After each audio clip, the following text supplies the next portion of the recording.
Hola, un gusto saludarlos nuevamente. Revisaremos la introducción del programa sintético fase 2. En esta primera parte conoceremos los contenidos, los procesos de desarrollo de aprendizaje, la estructura del programa sintético que ya se ha retomado en otros videos, lo que le corresponde hacer al docente respecto a la contextualización y a la evaluación formativa. Te invito a que me sigas en mis redes sociales 100% académicas, donde encontrarás apoyo para tu práctica educativa y para los exámenes de admisión y promoción. Mi nombre es Marcia y comenzamos. Avance del contenido del programa sintético de la fase 2. Educación preescolar, programa sintético de estudios, fase 2, primero, segundo y tercer grado. Los campos formativos, lenguajes, saberes y pensamiento científico, ética, naturaleza y sociedades, de lo humano y lo comunitario. Introducción. Este programa parte del reconocimiento de la profesionalidad de las y los docentes, quienes, a través de su formación pedagógica y de las experiencias que han vivido durante su paso por el sistema educativo, les permiten comprender, interpretar, pero sobre todo construir estrategias para trabajar con sus estudiantes en situaciones concretas, de acuerdo con el contexto donde desempeña su labor. En este sentido, la función de este programa sintético, como su nombre lo indica, es proporcionar los elementos centrales para el trabajo docente, por lo que concreta para esta fase tanto los contenidos que se abordarán como los procesos de desarrollo de aprendizajes para la consecución de los rasgos del perfil de egreso, de manera que las maestras y los maestros encuentren insumos y herramientas para diseñar y poner en marcha actividades didácticas pertinentes y relevantes para las niñas y niños.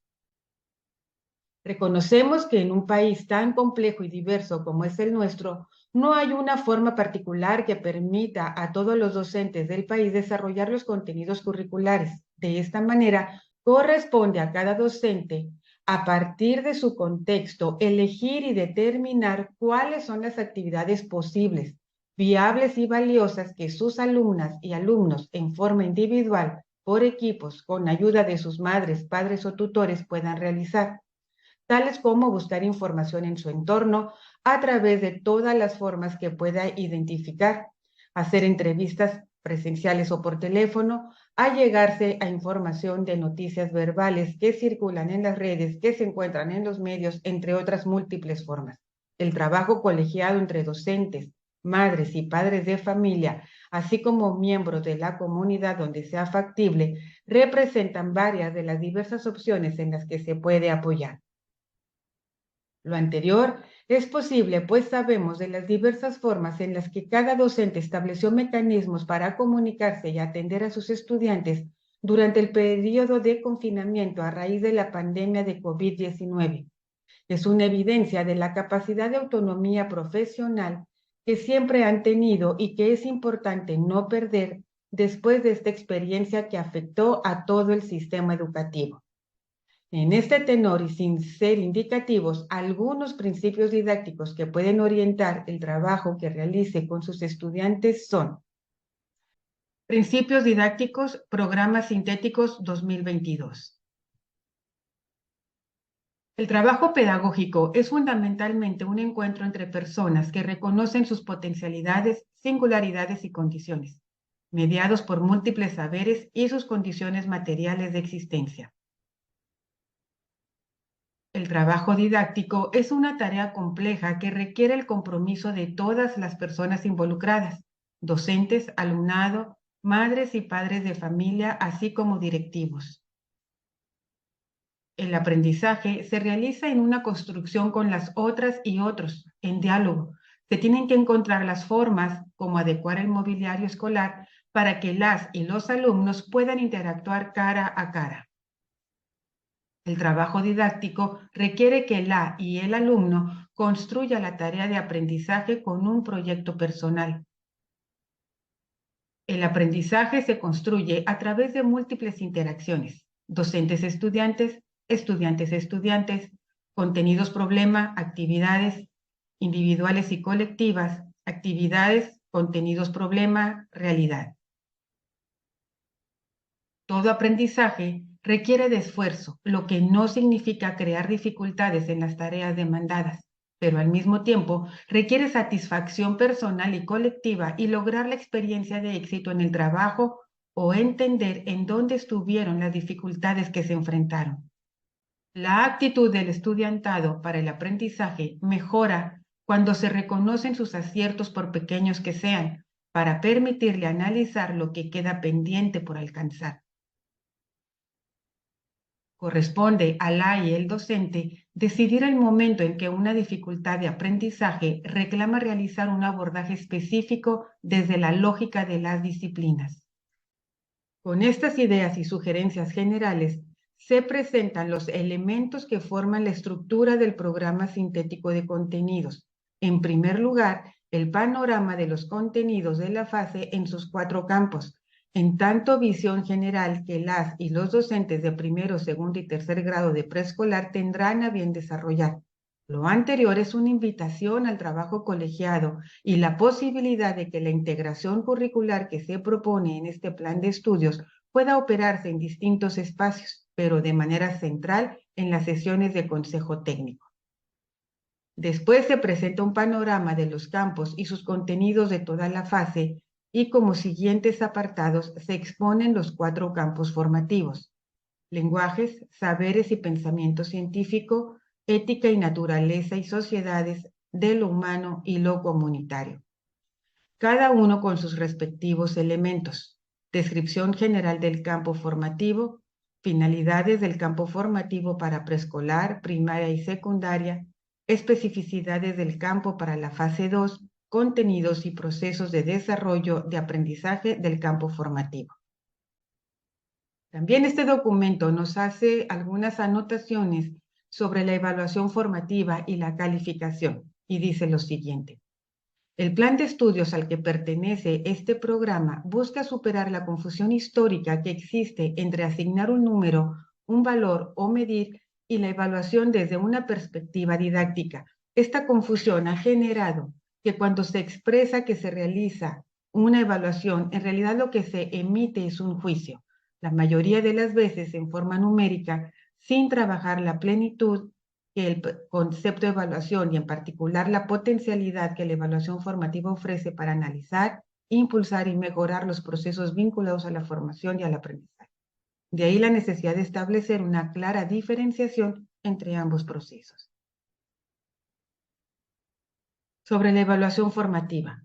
La evaluación formativa se encuentra estrechamente asociada a las actividades de aprendizaje que realizan las niñas y los niños. Los aciertos o dificultades de aprendizaje que muestran al realizar sus actividades necesitan que cada docente interprete las razones que subyacen en las mismas: falta de antecedentes, complejidad en la tarea, ausencia de significación de lo solicitado. La evaluación formativa no se puede formalizar, surge del trabajo escolar, requiere que las niñas y niños estén en disponibilidad de reflexionar sobre sus logros, sus pendientes de trabajar, las dificultades que enfrentan y sobre todo sus compromisos personales y grupales para continuar trabajando. Actividades de aprendizaje y evaluación formativa son acciones que se realizan de manera paralela. Sobre la calificación. La calificación es una necesidad del sistema educativo. Difícilmente refleja la complejidad de los procesos que subyacen en la formación y aprendizaje de las y los alumnos, pero necesita llevarse a cabo con criterios claros asumidos por docentes y estudiantes. En este sentido, la y el docente determinará para cada periodo de calificación las evidencias que tomará en cuenta para ello: trabajos escritos, elaboración de periódico mural, resolución de ejercicios, realización de alguna tarea en específico, resolución de un examen, o bien cualquier otro tipo de evidencia que puede concentrar a través de algunos de los instrumentos conocidos: portafolio, rúbrica, lista de cotejo. La calificación tiende a deformar el proceso educativo. En muchas ocasiones se convierte en la finalidad del trabajo escolar, por lo que será necesario trabajar mucho para que ocupe el lugar que tiene en el sistema educativo, posibilitando que se atiendan con mayor profundidad los procesos que la evaluación en sentido pedagógico puede desarrollar. Finalmente, consideramos que la resignificación curricular y apropiación que de este programa y sus elementos realicen las y los maestros concretará sin duda nuevas formas de enseñanza y de aprendizaje, reconocerá y significará muchas otras que ya están presentes en la vida cotidiana en las escuelas preescolares para avanzar con paso firme y desde la diversidad en la construcción colectiva de la nueva escuela mexicana. Panorama de los contenidos de la fase 2. Esta fase se caracteriza por el inicio del trayecto formativo de educación preescolar que da continuidad a la educación inicial. La organización de los tiempos, espacios y actividades en esta fase favorecen el desarrollo de distintos tipos de lenguajes a través del juego, el canto, la lectura y diversas expresiones artísticas que se realizan en interacción con otros niños y niñas. Este contexto de cambio y adaptación representa la oportunidad de poner en práctica lo que han aprendido previamente, tanto en casa como en la escuela, para favorecer su bienestar individual y colectivo.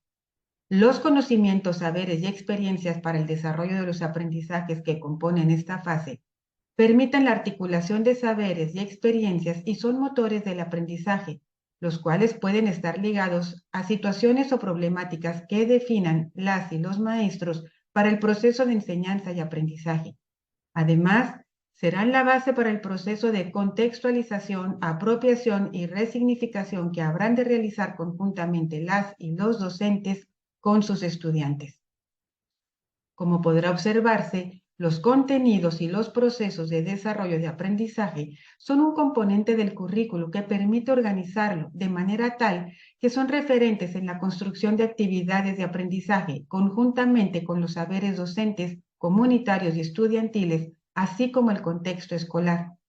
Lo anterior conlleva a pensar el proceso de aprendizaje como un trayecto de larga duración, que no solo obedece a los límites que hemos construido en relación con la edad o grados escolares, o siquiera con las características de maduración del cuerpo, sino que, y desde perspectivas histórico-culturales, nos convoca a repensar el proceso de desarrollo de aprendizajes como aquella forma de mirar a las infancias en actividades conjuntas en relación con otros, viviendo y apropiándose de aquello que los diferentes contextos en los que participa tienen para ellas y ellos. En el siguiente cuadro se presentan todos los contenidos de primero, segundo y tercer grado en los 4 campos formativos de la fase 2. Es importante considerar que esta organización de los contenidos no es secuencial, sino que se presentan como contenidos para establecer trayectorias o relaciones entre ellos que mantengan un vínculo temático complementario de contraste, que permitan al personal docente establecer rutas de contenidos en el siguiente panorama general. A continuación se presentan los contenidos en cada uno de los campos formativos. Les dejo el video para que lo lean de manera personal.